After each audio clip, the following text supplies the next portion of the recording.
आज गुढीपाडवा या सोन्यासारख्या दिवशी सोन्या चांदीच्या दरात नेमकं काय घडतंय, सराफा बाजारात नेमक्या काय घडामोडी सुरू आहेत, पाहुयात या व्हिडिओमधून।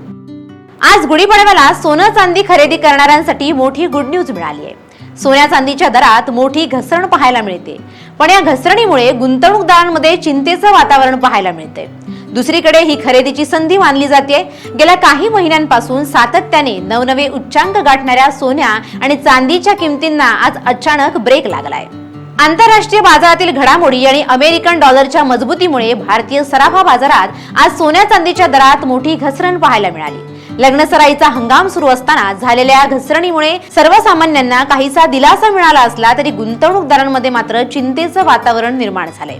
आज सकाळी बाजार उघडताच सोन्याच्या किमतीत प्रति 10 ग्रॅम मागे सुमारे 800 ते 1200 रुपयांची घसरण नोंदवण्यात आली। 24 कॅरेट सोन्याचा आजचा भाव प्रति 10 ग्रॅम 1,57,740 ते 1,60,303 च्या दरम्यान स्थिरावला। कालच्या तुलनेत यात मोठी घट झाली। दागिन्यांसाठी वापरल्या जाणाऱ्या 22 कॅरेट सोन्याचा दर हा 1,44,500 च्या आसपास आहे। कमी बजेटमधील दागिन्यांसाठी प्रसिद्ध असलेल्या 18 कॅरेट सोन्याचा भाव 1,18,200 प्रति 10 ग्रॅम पर्यंत खाली आलाय। केवळ सोनच नव्हे तर चांदीच्या दरातही मोठी पडझड झाली आहे। औद्योगिक मागणीत झालेली घट आणि जागतिक संकेत यामुळे चांदीचा भाव प्रति किलो 2,55,494 ते 2,90,000 च्या आसपास खाली आलाय। एकाच दिवसात चांदीच्या दरात किलो मागे जवळपास 2,000 ते 3,000 रुपयांची घट पाहायला मिळते। बाजार तज्ञांच्या मते सोन्या चांदीच्या दरातील या घसरणी मागे केवळ एक कारण नसून जागतिक स्तरावरील अनेक घडामोडी कारणीभूत आहेत। अमेरिकेच्या मध्यवर्ती बँकेने नुकत्याच झालेल्या बैठकीत व्याजदर स्थिर ठेवण्याचा निर्णय घेतलाय। महागाई अद्याप नियंत्रणात नसल्याने व्याजदरात कपात करण्याची शक्यता धूसर झाली आहे। जेव्हा व्याजदर वाढतात किंवा स्थिर राहतात तेव्हा गुंतवणूकदार सोन्यापेक्षा डॉलर किंवा बॉन्ड्स मध्ये गुंतवणूक करणं पसंत करतात। आंतरराष्ट्रीय चलनाच्या तुलनेत अमेरिकन डॉलर पुन्हा एकदा मजबूत झालाय। जागतिक बाजारात सोन्याचा व्यापार डॉलरमध्ये होतो, त्यामुळे डॉलर महागला की सोन्याच्या किमतीवर दबाव येतो आणि भाव कमी होतात। गेल्या काही दिवसात सोन्याने विक्रमी टप्पा ओलांडला होता, त्यामुळे अनेक मोठ्या गुंतवणूकदारांनी आणि बँकांनी आपला नफा काढून घेण्यासाठी सोन्याची विक्री सुरू केली। बाजारात सोन्याचा पुरवठा वाढल्याने किमती खाली आल्या आहेत। इराण, इस्रायल आणि रशिया युक्रेन युद्धाच्या छायेमुळे सोन्याचे भाव गगनाला भिडले होते। मात्र आता काही प्रमाणात युद्धविरामाच्या चर्चा आणि तणाव निवळण्याची चिन्ह दिसू लागल्याने सुरक्षित गुंतवणूक म्हणून सोन्याकडे पाहण्याचा ओघ कमी झालाय। आज पाडव्याचा आज मुहूर्त आहे। मागच्या वर्षाच्या तुलनेमध्ये या वर्षी सोन्याचे भाव वाढलेले, पण आपण बघितलं तर 2025 हा सोन्यासाठी ऐतिहासिक होता। 1,50,000 पर्यंत सोन्याचे भाव गेले होते आणि 2026च्या स्टार्टिंगला सोन्याचे भाव 1,80 पर्यंत गेले होते।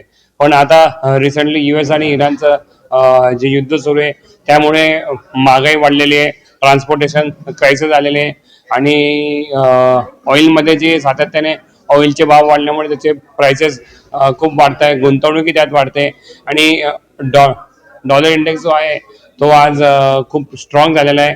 त्यामुळे जे मॉनिटरी पॉलिसीज आहे, इंटरेस्ट रेट जे कमी होणार होते ते आता कमी व्हायचे काही सिग्नल दिसत नाहीये आणि सातत्याने दिवसेंदिवस जसं जसं युद्ध वाढतं तसं तसं सोन्याचे भाव कमी होत जात आहे।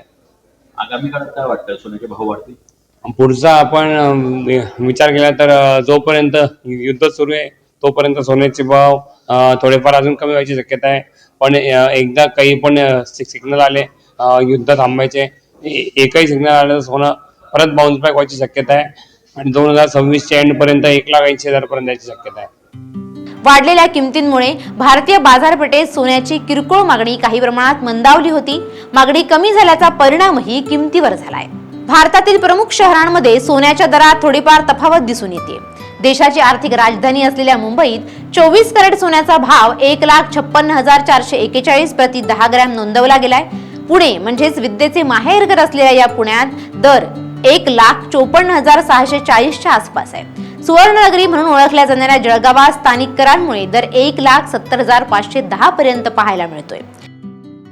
हो, आम्ही लग्नाच्या खरेदीसाठी आलोय आणि आता युद्ध पातळीवर चालू असल्यामुळे आम्ही आता जरा सोन्याचा भाव थोडा कंट्रोलमध्ये असल्यामुळे आम्ही सोन्याची खरेदी करायला आलो आणि अजून कमी झालं तर आम्हाला अजून खरेदी करायची सोनं।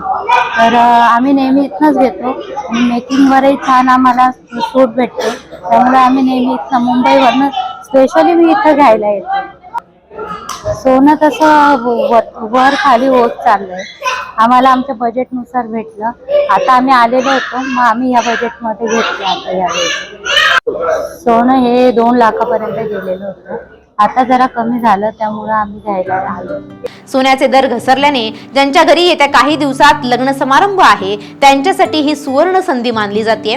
सराफा बाजारातील तज्ज्ञांच्या मते सोन्याच्या किमतीत झालेली ही घसरण तात्पुरती असू शकते. जर जागतिक स्तरावर पुन्हा तणाव वाढला तर भाव पुन्हा उसळी घेऊ शकतात. सध्याची ही घसरण खरेदीसाठी चांगली वेळ आहे. ज्यांना दीर्घकालीन गुंतवणूक करायची आहे किंवा ज्यांना दागिने घडवायचे आहेत त्यांनी या भावात सोने खरेदी करण्याचा विचार करावा, असं मत पुण्याच्या एका प्रसिद्ध सराफा व्यावसायिकाने व्यक्त केलंय. शेअर बाजारातील अस्थिरतेमुळे सोनं नेहमी सुरक्षित पर्याय मानलं जातं. मात्र सध्याच्या घसरणीमुळे घाईघाईत सोनं विकणं टाळावं असा सल्ला अर्थतज्ञ देत आहेत. सोन्याने गेल्या 10 वर्षात सरासरी 12 ते 15% परतावा दिलाय. त्यामुळे ही घसरण म्हणजे खरेदीची संधी असल्याचं मानलं जात आहे. येत्या काळात सोन्याचे भाव हे पूर्णपणे अमेरिकेच्या महागाईच्या आकडेवारीवर आणि जागतिक बँकेच्या दरांवर अवलंबून असतील. जर डॉलर अधिक मजबूत झाला तर सोन्याचे भाव आणखी 500 ते 1000 रुपयांनी घसरू शकतात. मात्र जर आंतरराष्ट्रीय स्तरावर काही राजकीय उलथापात झाली तर सोनं पुन्हा 1,65,000चा टप्पा ओलांडू शकतं. आजची घसरण ही सोन्याच्या तेजीला लागलेला स्पीड ब्रेकर आहे. ग्राहकांनी सोने खरेदी करताना हॉलमार्किंग तपासूनच खरेदी करावी आणि केवळ अधिकृत दुकानांतूनच व्यवहार करावा. सोन्याच्या या दरांमध्ये 3% GST आणि मेकिंग चार्जेसचा समावेश नसल्याने प्रत्यक्ष दुकानातील बिल थोडं जास्त असू शकतं. याची नोंद ग्राहकांनी घ्यावी एवढं मात्र नक्की. Bureau report, LS Marathi.